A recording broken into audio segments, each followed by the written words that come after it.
Hey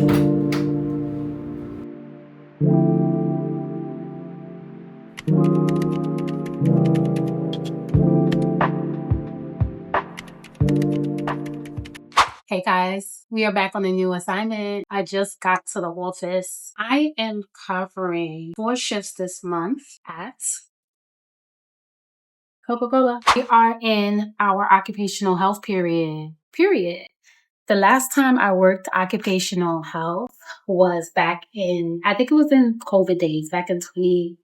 I can't remember. I did so much assignments, y'all. Do not blame me. I worked in a employee health in a hospital in Brooklyn a long time ago. They left me a nice little note of things like to get acclimated with things.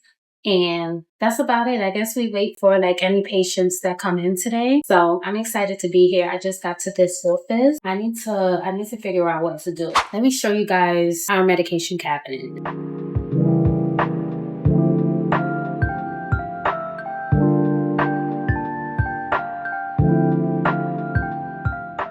I have some Tylenol here, Claritin, basically all the over-the-counter stuff. Anywhere I go, any assignment, regardless what assignment it is, I like to see what we have on stock and what we don't have. Y'all should know that about me from the last vlog, from my urgent care vlog that I posted. And the first thing I did was went into the medication room because I like to make sure I'm not running back and forth because, like, who likes to run back and forth? Nobody likes to run back and forth to do things. So we're going to get things organized. I'm going to keep some stuff by my desk, and whatever I don't need, I'll put back. One thing I would say about this assignment is it's much different. It is different than working in urgent care, okay? So in urgent care, I could do everything, right? I could do referrals, I could do x-rays, I could do prescribed medications, I can take patients out of work, etc., etc. Here, we don't do that. Everything that the employee needs that's over the counter, we have here. I don't have my DOT certification. I also don't do drug screening. So these are the drug screening test. I don't do these. I'm not trained to do it. Also, you need a certification. You need to pay for the test to get your DOT. And for me personally, it's not my thing. I don't believe in doing DOTs in urgent care. I would definitely do it here. If I like did this more, I would definitely use my DOT here. But I've been asked about it. Like, do I need a DOT certification for urgent care? You don't. Some urgent cares, they do it. I don't agree with it, but hey, to each his own. So we're going to bring some of this by desk. I don't know how the day is going to go because I honestly was here yesterday, but I'm filming today. And I didn't have any patients yesterday. So let's see. I don't think I'll need nasal spray. Maybe ibuprofen and Tylenol, maybe. All right, let's go.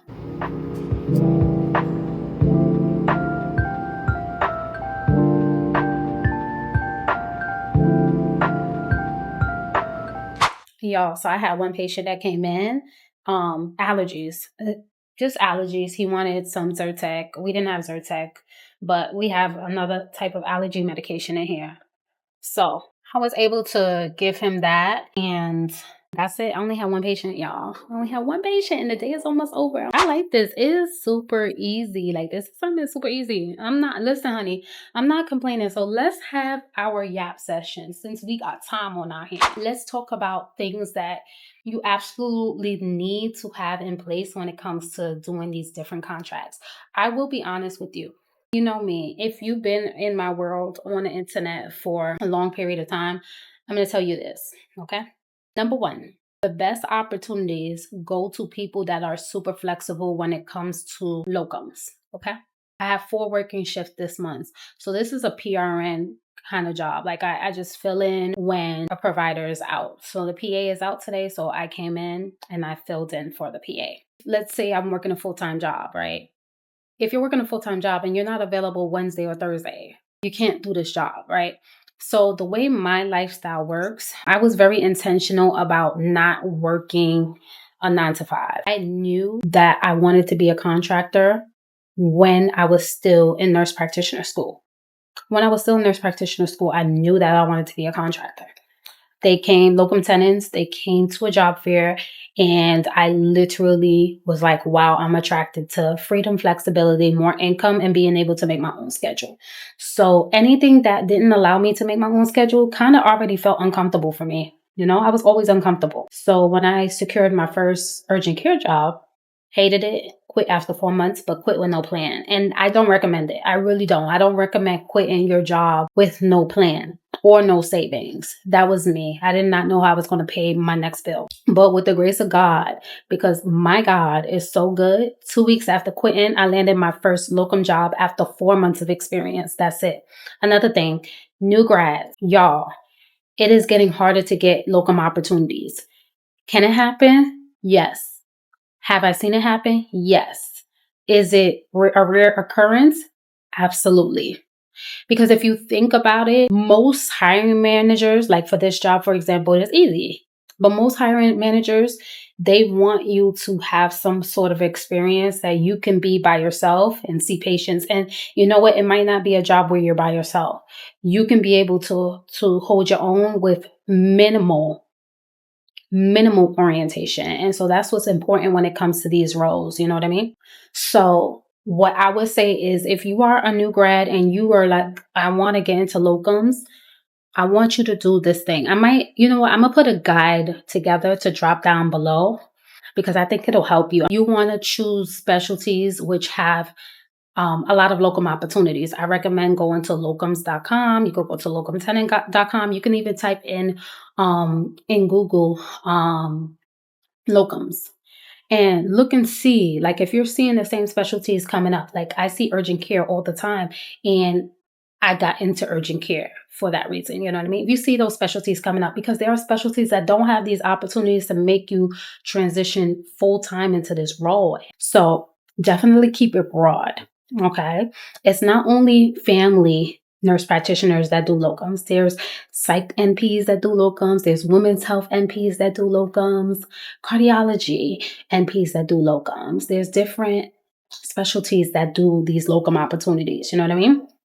So that's one of my tidbits for you. Full time is the best way to go about it. Like, have a hefty savings. I would take about 6 months of savings because you have things like contract cancellation, things that can happen before you actually land your first opportunities.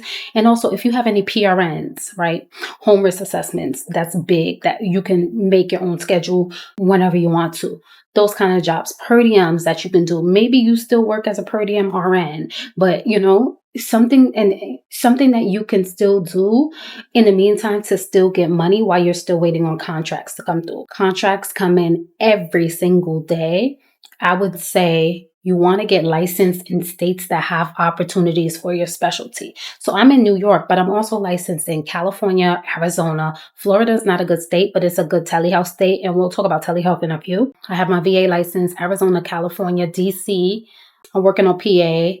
I'm working on New Jersey. I feel like I'm missing one, but either way, get your license in states that have your specialties and always keep it updated. I use this Google Drive right here, and I literally label each and every one of my licenses that are expiring.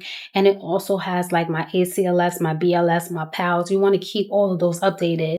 Your work physical, your tetanus. You want to keep everything updated for these opportunities, because the last thing you want is a job opportunity come through, and baby, they will come through, and maybe 5 at once, right?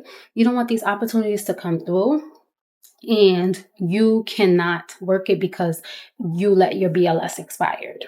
Okay? So that's one of my tips that I would give to you, especially if you want to start these opportunities. A standard contract. This is not a standard contract. This is a PRN contract. They're about 3 months long. 3 months, and 3 months is average. Some do 6 months. But if you think about it, right? Let's think about things, right? 3 months to basically, they don't know you. These hiring managers, they don't know you. They don't know your work ethic or anything like that. They just know they need a provider. You also don't know them. You don't know if you'll like the opportunity just as much as they don't know if they'll like you as a provider, right? So it's safe for both parties to put 3 months, and with the possibility of extended. I've worked in contracts for up to a year with extensions every 3 months. That's 4 extensions. I worked in contracts up to a year. Okay. So 3 months is like average 13 weeks. When you see that, that doesn't necessarily mean, oh my God, I only have a contract for 3 months. That doesn't mean that. It means that you just need to find out a little bit more information. Like, what am I covering? Am I covering maternity leave? Are they expecting a provider? And you got to think about it. When it comes to locum work specifically, y'all, I'm just ranting. I hope this is helping you. If this is helping you, make sure you drop a comment down below, because that'll help your girl out. That'll help you. I don't see anybody on this channel talking about locums or 1099 the way I talk about it. So I just be trying to give y'all the details, the tea. Okay. Everything is budgeted. So if they have a budget for a locum, that means that they can afford you until they no longer can afford you. But this is why you always got to stay ready for opportunities. Start looking for your next opportunity at least a month or 2 into the contract. I would say a month into the contract. Start looking for your next opportunity. I think I'm going to provide a lot more resources below, specifically for locums. In the description box below, there's a free training that you can watch. But again, healthcare is a business. So they have a budget for you with hopes of hopefully having a staff provider that they can not only be able to train, but also provide them benefits. So some jobs, they don't even have the budget to provide staff employees benefits. So it's easier to hire a contractor that doesn't need any of those things. You know what I mean? To get their patient panel up so that they can be able to eventually hire. And some they just never do, you know? So that's the beauty of locums. Like, you have to be flexible. You have to be flexible for these opportunities. If you really want to maximize locums work, doing whether it's W-2 or 1099 contracting. I like 1099 contracting, but W-2, they have health insurance, retirement, and stuff like that you can still do it that way. I like 1099 contracting. Personally speaking, I like all my money up front. So that's just me. You just have to be flexible. And the last thing I want to say is come up with a goal. What is your goal in 5 years? What is your goal in 10 years? So I'll tell you. For me, when I first started contracting, my goal was and I started, how old was I when I started? I started at 26. I'm now 33. Yeah, I'm 33. At the time of this video, I'm 33. When I first started, locums for me was about exploring the world. Okay. I wanted to explore different parts of the world solo, like people that's been around for a long period of time with me. They know that your girl was hopping on flights every month. Okay. And if I didn't have a contract, guess where your girl was? Somewhere overseas, living overseas. I done did it all, y'all. Like, in my 20s, it was like that. Like, I'll tag my travel page here because a lot of people don't know I have a travel page too. That's totally different than my nursing page. But I'll show you guys here and I'll tag it below so that you guys can follow.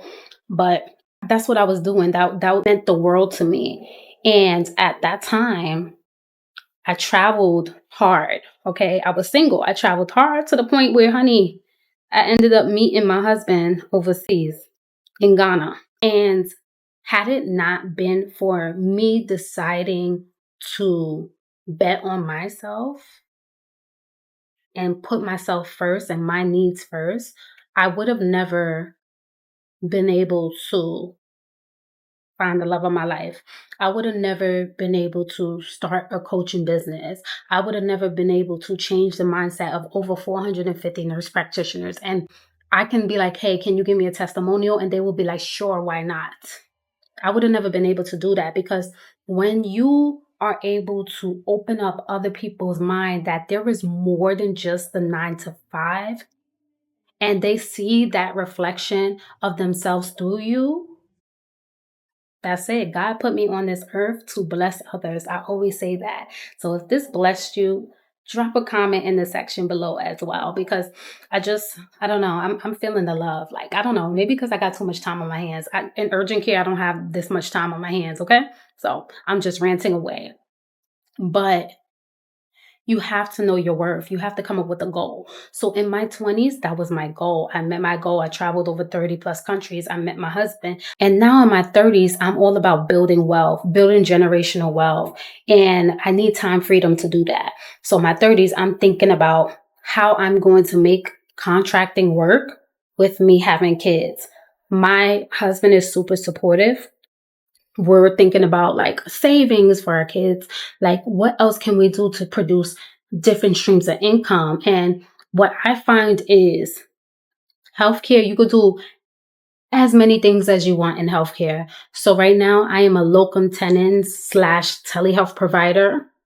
And that's where majority of my income is coming from. And I'm using that income to invest into things that I want to do in the future. We ain't going to talk about that yet, the things I want to do in the future, but I just want to let you know that this is super possible for you once you set out what your goal is. So think about what your goal is, because that's what's going to matter. That's what's going to give you longevity, because anytime you feel like, oh my God, or you feel anxious, or you feel like you have to go back to the 9 to 5, God is going to push you in a different direction and remind you what your goal is. Okay. So yeah, I do telehealth outside of it. My telehealth contract is super, super, super flexible. I have a product. It's called Find Your First Contract. I'll drop it down below. Is to find locums and telehealth contracts. If you are interested, you definitely can click the link in the description where I post a lot of locum opportunities, recruiters information, and also telehealth opportunities, daily telehealth jobs, and weekly telehealth jobs that'll help you get on the path. I'm just trying to help you. Just trying to help you, girl or guy. I'm trying to help you out. Anyways, y'all, I hope you enjoyed this rant. It's time for me to go. I don't know if this was the type of vlog that you like. If you do, give a thumbs up so it can be shared with other people who also need to see this. Share with your homegirl, your homeboy, share with your colleagues, y'all. And just remember, choose yourself first, y'all. I'm going to pack up and get myself out of here. It is nice and warm in New York City, and we don't get that often. So you guys, bless you. You guys have a good one. And make sure you like, comment, and subscribe, because we have more coming this way.